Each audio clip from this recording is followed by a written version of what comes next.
নবী সাল্লাল্লাহু আলাইহি ওয়াসাল্লাম কি হুজুরদের নবী না আপনারও নবী? হুজুররা কবরে যাবে, আপনি যাবেন না? উত্তর দেন। হুজুরদের নবী মুহাম্মদ সাল্লাল্লাহু আলাইহি ওয়াসাল্লাম আমাদের নবী নন? নবী সাল্লাল্লাহু আলাইহি ওয়াসাল্লাম শুধু সাহাবীদের জন্য আসছিলেন না আমাদের সবার জন্য আসছিলেন? নবী সাল্লাল্লাহু আলাইহি ওয়াসাল্লাম সারা জীবনে যে কষ্টগুলো স্বীকার করেছেন তা নিজের জন্য না আমাদের জন্য? কিয়ামতের মাঠে তার সুপারিশ ছাড়া আপনি পার পাবেন? তাহলে আপনাকে সুন্নত কেন শেখাতে হবে? তাহলে আপনার মধ্যে তার সুন্নত থাকবে না কেন? আপনার চেহারায় দাড়ি নাই কেন? আপনার প্যান্টটা টাকনোর নিচে কেন?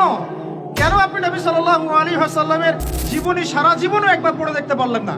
নবী সাল্লাল্লাহু আলাইহি ওয়াসাল্লাম 23 বছর আপনার আমার জন্য কষ্ট করেছেন, মানুষের মার খেয়েছেন, গাল খেয়েছেন, তাকে 15 বার হত্যা করার চেষ্টা করা হয়েছে, তাকে দেশ থেকে বের করে দেওয়া হয়েছে, গলায় দড়ি পেঁচিয়ে টান দেওয়া হয়েছে, পিঠের মধ্যে উঠে নাড়ি ভুড়ি চাপানো হয়েছে, দাঁত দাঁত খুশি করে দাঁত ফেলে দেওয়া হয়েছে, মাথা ফাটিয়ে দেওয়া হয়েছে, পা ভেঙে দেওয়া হয়েছে, তাদের জন্য, তার জন্য। তা আপনি আমি কেন তার জীবনী পড়ে দেখলাম না কখনো? কেন আপনার চেহারায় দাড়ি থাকবে না, আমার চেহারা দাড়ি থাকবে না? কেন আমাদের প্যান্ট টাকনুর নিচে উপরে উপরে থাকবে না? কেন আমাদের কথাবার্তা, চাল চলন, খাওয়া দাওয়া, ইস্তেঞ্জা করা, নামাজ পড়া, প্রতিটা অ্যাক্টিভিটি সুন্নাহ মাফিক কেন হবে না? এটা আপনাকে হুজুরকে শেখাতে হবে কেন? এটা তো আপনার দায়িত্ব শেখা, নিজের দায়িত্ব। আল্লাহর রাস্তায় বের হতে আপনাকে বলতে হবে কেন? নিজের তাগাদা থেকে আপনি বের হবেন। হুজুররা কবরে যাবে, আপনি যাবেন না? উত্তর দেন। হুজুররা, তোমরা উত্তর দাও, ছেলেরা, ইয়াং জেনারেশন, তোমরা যারা আছো, হুজুররা কবরে যাবে, তোমরা আমরা যাব না? হুজুরদের নবী মুহাম্মদ সাল্লাল্লাহু আলাইহি ওয়াসাল্লাম আমাদের নবী নন? নবী সাল্লাল্লাহু আলাইহি ওয়াসাল্লাম শুধু সাহাবীদের জন্য আসছিলেন না আমাদের সবার জন্য আসছিলেন?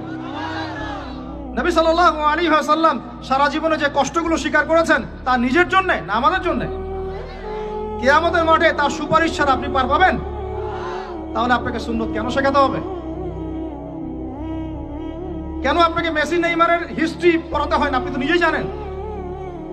কেন আপনাকে এই নায়ক নায়িকাদের হিস্ট্রি পড়াতে হয় না? আপনি নিজেই জানেন, খোঁজ খবর নেন। কিন্তু মুহাম্মদ সাল্লাল্লাহু আলাইহি ওয়াসাল্লাম সম্পর্কে এত গাফেল কেন? সুন্নত না জানলে বেদাত চিনবেন কিভাবে? সুন্নত চিনলে পরে তো বেদাত চেনা যাবে যে এগুলো সুন্নত, এগুলোর বাইরের গুলো বেদাত। তখন তো বেদাতের আলাদা করে সংজ্ঞা আপনাকে শেখাতেই হয় না। মুসলিম পরিবারে জন্ম নিয়েও তাওহীদ চিনতে পারছি না, শিরকের মধ্যে লিপ্ত আছে। সুন্নত চিনতে পারছি না, বেদাতে লিপ্ত আছে। নামাজ, সুবহানাল্লাহ, মুসলিম পরিবারে জন্মগ্রহণ করে নামাজ পড়েন না কেন? নামাজ কি হুজুরদের উপর ফরজ? বলেন।